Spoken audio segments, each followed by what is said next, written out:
Oke, selamat datang kembali teman-teman semua. Kembali lagi di channel video saya yang kali ini kita bakal bahas adanya hero baru di server Eropa, teman-teman. Di mana teman-teman bisa lihat di sisi kiri ada yang namanya Pre-Summer Special ya. Jadi di sini ada event baru dan tampilan baru. Di sini pertama ada event sign in, jadi ada event yang namanya sign in tuh berarti login ya. Nanti tiap login dapat hadiahnya. Seperti biasa ini nanti di bagian bawah ini ada yang kita butuh beli biar dapat extra item dan extra tiket gitu ya. Nah, kemudian nanti di bagian point shop ada tentang pembelian ya menggunakan koin ya. Jadi nanti di sini bisa nukar sampai dengan batas maksimum yang tiap pace-nya itu bakal berubah dapat reward-nya. Nah, koinnya itu nanti bisa didapat dari berbagai misi dan juga login ya. Login aja cukup tadi nah ini. Sama misi lainnya yang benar-benar mudah sih kecuali yang ini ya top up. Kemudian ini ada ini juga apa namanya lotre ya teman-teman. Jadi nanti teman-teman dikasih satu tiap hari bunga dan nanti teman-teman bisa langsung 10 kali lotre atau satu kali dulu dan ini cukup sulit ya untuk dapatnya kayaknya sih. Karena biasanya yang seperti ini nih sangat tidak dianjurkan ya kalau teman-teman udah tahu lah kalau sistem dari lotre itu sangat sudah diatur. Ya sama sih gacha juga, tapi nggak terlalu susah kayak tipe yang kayak tadi ya, mesin mesin apa namanya ini ya? Ini mesin luck. Nah, ini ada untuk top up ya. Kalau teman-teman top up. Kemudian ada lottery draw. Ini juga tadi dikasih tiap harinya. Nanti dapat beberapa dapat gosokan di sini nih. Nanti kalau dapatnya yang sama semua biasanya chance-nya lebih bagus ya. Gitu teman-teman. Dan ini nanti bisa ngebuka dapat sampai diamond nih. Ini mudah sih sebenarnya. Kalau teman-teman login tiap hari terus-terusan bisa kekejar. Oke, kita mau bahas untuk banner terbaru ya. Bisa dilihat sebelah kiri bawah ada banner karnival terbaru dan di sini elemennya adalah dark yang warnanya kegelapan ya. Kita coba lihat bannernya dulu teman-teman. Dia adalah Yoshimura Owl versi Anteiku ya. Ini udah ketahuan bahwa Yoshimura itu ternyata adalah Owl dan sudah diincar oleh si Shigi maupun Aogiri. Jadi dia langsung menunjukkan yang aslinya teman-teman buat menyelamatkan Eto kalau nggak salah ya. Nah, di sini sama ya kayak banner karnival lainnya, ada PT seperti ini dan bentuk gacanya cat merah ya. Jadi ini merupakan antiku kedua seingat saya ya untuk untuk di banner karnival karena yang pertama itu sudah rilis dalam bentuk Susukiyama.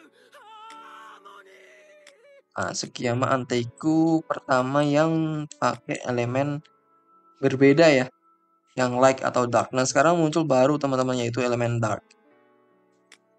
Itu ya. Nah, saya bakal bahas untuk pasif skillnya sekarang teman-teman. Siapa tahu teman-teman mau nabung dari sekarang dan mau join tim Anteiku ya. Mana ya awalnya? Nih. Oke teman-teman, jadi kita lihat dulu untuk pasif skillnya. Yang pertama adalah skillnya dulu ya, biar enak. Dia dapat memberikan determination kepada aliansi kita di line up selama 2 turn. Jadi 4 hero kita nanti bakal dapat determination. Kemudian melakukan damage yang namanya deathmatch. Ini di buff deathmatch yang dapat menimbulkan damage-nya 260 ke all enemy. Jadi intinya dia bakal serangannya all enemy ya, menyerang semua musuh. Dan ada di buff deathmatch. Kita baca ya determination yang apa?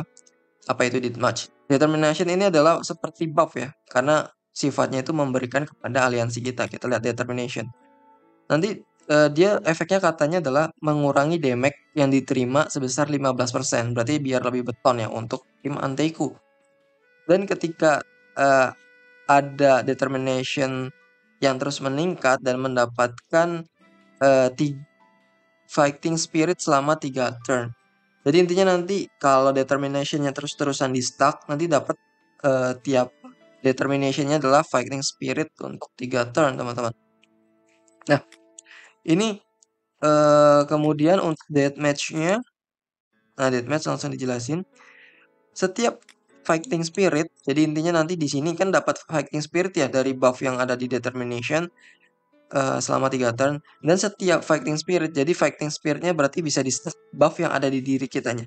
Jadi tiap adanya buff yang ada di diri kita dalam namanya fighting spirit, bukan buff biasa, nanti ini efeknya bakal meningkatkan koefisien dari attack ini yang meningkat 4% sampai 32%.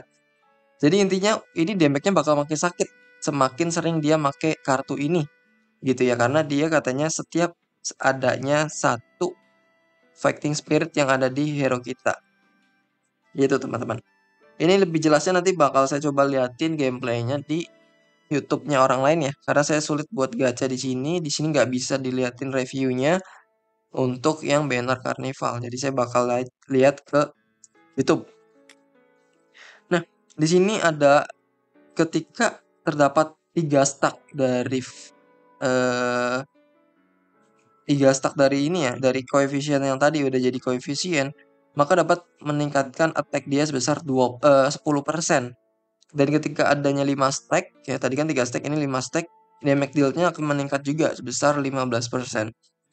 Wow, ini benar-benar sakit ya. Jadi semakin sering dia ngeluarin kartu Yoshimura, maka damage-nya bakal makin sakit, teman-teman. Untuk Fighting Spirit juga ada efeknya, jadi meningkatkan basic stat 3%. Dapat di stack 3 kali. Ya, jadi intinya kalau dia ngeluarin 3 kartu ini gitu ya, dia dapat Determination.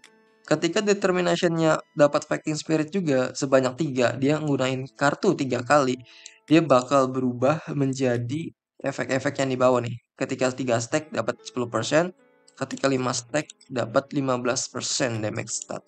Dan juga ini ada skill koefisiennya juga. Ini yang membedakan antara skill biasa dengan skill owl, teman-teman. Ini banyak sekali penglipatan dari attack maupun buff-nya ya. Dan basic statnya juga nambah dari Fighting Spirit. Ini benar-benar overpower sih. Ini sebenarnya sama sih. Nanti kan kayak Juzo juga ya. Dia meningkatkan attack juga. Terus nanti dihapus semua tiga-tiganya. Nanti diganti sama attack related gitu ya. Kalau nggak salah. Atau all stat gitu ya. Nah ini sama sebenarnya. Juzo-nya versi awal. Jadi nanti awal nyerang 3 kali dulu. 1 nanti dapat buff. 2 dapat buff lagi. 3 nanti buffnya dihapus dan dijadikan 1 buff baru, tapi itu banyak gitu ya komponennya, bakal makin sakit. Oke, kita lihat dari pasifnya teman-teman. Ini yang menentukan dia sebagai support atau DPS. Di sini banyak banget, serius, panjang banget. Nah di sini ada bisa pasif bintang 0 ya. Ketika battle dimulai, dapat memberikan semua karakter determination selama 2 turn. Jadi dari awal main aja udah dapat stack determination untuk 2 turn ya. Dan ketika kamu mendapatkan buff dari kombinasi force yang lainnya, kamu dapat mendapatkan combine force. Nah, combine force apa? Meningkatkan penetration rate. Intinya dia ketika dapat buff lain selain combine force, dia bakal dapat combine force lagi yang bisa di gitu ya. Penetrasinya nanti naik terus-terusan 3%. Gitu. Siapa tak, dan ini salah satu kenapa ya saya mengatakan bahwa sebaiknya tuh cocoknya dalam satu line up tuh ya satu rule. Contohnya Anteiku ya. Ini Anteiku ini bagus banget karena buff Anteiku tuh ada di Hinami ya. Jadi kalau dia disamain sama Hinami yang ngebuff, ini dapat mendapatkan combine force yang efeknya tadi di bawah meningkatkan penetration rate ya untuk menerobos pertahanan musuh. Gitu. Makanya dia di sini dikasih other buff gitu ya. Dapat buff lain dari hero lain ya. Berarti cocok. Contohnya adalah si Hinami. Coba bisa teman-teman bayangin kalau dia itu untuk si Shigi gitu ya. Pasif ini ada di si Shigi. Ini nggak akan cocok karena si Shigi itu mainnya adalah kombinasi dari serangan. Kalau ini mainnya biasanya buff teman-teman. Gitu ya. Saya liatin dulu lah untuk Hinaminya. Hinami biru. Bukan yang ini. Nah yang ini. Ini ngebuff kan skillnya tuh. Kalau logonya seperti ini buff. Nih, meningkatkan basic stat dari Yul LS sebesar 16,5. Ini mirip kayak si Itori ya, ini Itorinya versi biru grand debuff ya. Ini sama, makanya ketika dia ngasih buff, dia bakal mendapatkan tadi force tadi ya, combine force ya, gitu teman-teman. Selama 1 turn dapat di stack sampai 3 kali gitu. Ketika dia diserang, ketika dia nyerang, setiap combine force yang ada di dia tadi kan bisa di stack ya, ada 3, dapat mengurangi target defense musuh sebesar 3% dari skill ini. Gelo, berarti selain dia nambahin basic stat dia dan attack dan lain sebagainya yang tadi udah saya jelaskan di skill, dia juga mengurangi defense musuhnya gitu selama sampai maksimum 9% ya, berarti ya, kalau 3% dikali 3. Oke, that's really really good. Nah, ini untuk pasif bintang satunya ya, biasanya karakter-karakter tuh bagus di bintang 1. Ketika ronde kamu dimulai, dapat memberikan 1 warpath gitu ya. Jadi dapat langsung warpath itu apa? Meningkatkan all stat by 3%. Gila, ini kalau all stat nih kalau teman-teman tahu, ini bener-bener banyak banget ya. Namanya aja all stat, tapi sebenarnya attack, defense, HP, kemudian ada attack related ya, attack related, defense related, HP related, itu naik semua teman-teman. Lifesteal, kemudian critical defense dan lain sebagainya itu naik semua di bintang 1. Setiap dia 1 warpath ya. Nah, kalau dia ada 3 warpath stacknya gitu ya, ini dapat meningkatkan level skill kita. Jadi nanti meningkat level skillnya ya, kayak Uta gitu lah. Tapi ini untuk pasif owl ya. Dan menghilangkan semua debuff yang ada di owl dan memberikan debuff immunity. Wow, dia bisa bikin kebal sama debuff ya. Kalau udah dapat 3. Setelah itu semua selesai gitu ya, ketika ronde kamu dimulai dapat mengurangi warpath selama 1 stack, dan ketika hanya ada 1 stack warpathnya malah akan meningkat. Oke, ini berarti warpathnya selalu meningkat tiap turn dan juga selalu menurun juga ya tiap turn. Ini enaknya tuh diliatin aja, jadi nanti pas awal main itu stacknya ada 1 ya, kemudian nanti meningkat ke 2, kemudian nanti meningkat lagi turn selanjutnya ke 3. Nah, nanti dari 3 itu mundur ke 2, ke 1 lagi gitu. Jadi sifatnya tuh naik turun ya untuk warpathnya. Nah, di sini untuk bintang 2 ketika dia terjadi weak, maka dia bakal meningkatkan basic stat sebesar 8%. Biasa aja ya, tapi gede nih angkanya. Nah, ini untuk bintang 3-nya. Ketika ronde kamu dimulai dapat memberikan shield sama dengan 3% dari max HP selama 1 turn setiap adanya hero aliansi yang bertag anti-ku karakter. Nah, makanya selalu saya tekankan kalian larilah ke 1 fraksi. Contohnya ini, jadi tiap 1 hero anti-ku di line up kita dapat memberikan shield sebesar 3% max HP. Kalau dia ada 4 antiku, dia shieldnya 12% dari max HP teman-teman. Ini bener-bener gede ya 12%. Ini bisa menjadi tameng awal ya. Kayak kalau teman-teman main di yang warna hijau tuh yang Upin Ipin ya, yang agak botak, yang bapak-bapak, itu bisa ngasih shield. Nah, ini pasifnya juga sama, tapi ini lebih banyak ya. Dan ini lebih besar, 12% max HP itu benar-benar gede teman-teman. Dan ketika ada aliansi lainnya yang menerima serangan single target, ketika kamu ada shield, maka dapat menyerap 50% damage tadi dan melakukan penyerangan balik kepada musuhnya dengan damage sebesar 150% dari attack dia. Ini dapat trigger 1 kali per turn. Jadi intinya dia bisa nge-counter ya kalau musuhnya ada single target. Contohnya single target itu siapa? Arima misalkan. Arima nyerang nih, nyerang hero kita pakai single target. Tes. Nah, nanti kita bakal bisa nge-counter dia tanpa ada stance ataupun lainnya gitu ya. Tapi counternya itu berapa kali Bang? Ya cuman tadi ya. Dapat bisa triggernya 1 kali per turn. Jadi untuk per turn tuh ketika musuh main cuman bisa sekali doang counternya gitu ya. Kalau mau counter lagi ya nunggu turn selanjutnya nanti bisa di counter asalkan ada serangan single target dari musuhnya.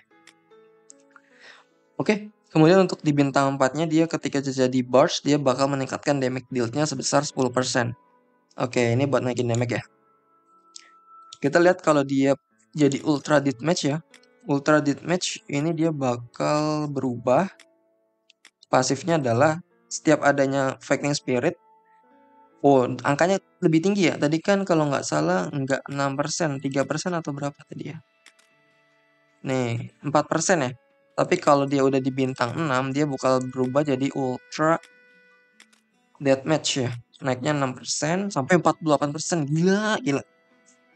Kalau yang ininya juga beda ya, 15 sama 30. Crit damage-nya juga gede banget. Wah, gila ini parah sih kalau dia bintang 6. Oke, intinya gitu teman-teman, dia serangannya AOE dan sekarang maksimumnya udah jadi 350 ya, bukan di 300. Nah, selanjutnya saya bakal kasih tahu untuk di gameplay di PvP dari channel lainnya. Oke, ini teman-teman udah ada dari channelnya Boss Break the Chance ya. Silahkan teman-teman bisa bantu subscribe atau lihat ke channel-channel ini ya. Oke, kita lihat untuk gameplay dari si Anteiku ya, terutama Owl Festival. Oke, nggak apa-apa ya, semuanya. Di sini dia pakai Su Blood Flash dan satu yang pakai buff ya. Tadi keunikan dari sini. Nah, ini dapat banyak banget stack ya. Ini adalah tadi yang saya bilang ada lain-lain ya. Saya lupa apa aja ya. Tadi banyak banget teman-teman. Ada Warpath, buffnya ada Combine Force, ada Determination ya yang muncul di awal-awal. Kalau Deathmatch ini munculnya ketika dia nyerang ada di buff. Katanya gitu. Oke. Dia bakal ngebuff ya, terutama karena memang Owl ini perlu di buff supaya dapat pasif tambahan. Gila, buffnya numpuk nih. Tuh. Nah, dia nyerang nih. Tuh, ada di buff ya, yang warna putih. Nah, ini di buffnya muncul terus-terusan. Gelo, sakit banget. Saya mau lihat juga ya, nanti setiap serangan tuh katanya seharusnya semakin sakit. Karena stacknya itu berbeda. Katanya kalau semakin banyak nyerang, kalau dari pasif skillnya tuh dia bakal makin sakit. Itu baru skill level 1 ya. Oh, ini kayaknya musuhnya memang lemah deh. Gila, serangannya sakit-sakitnya kalau di server luar.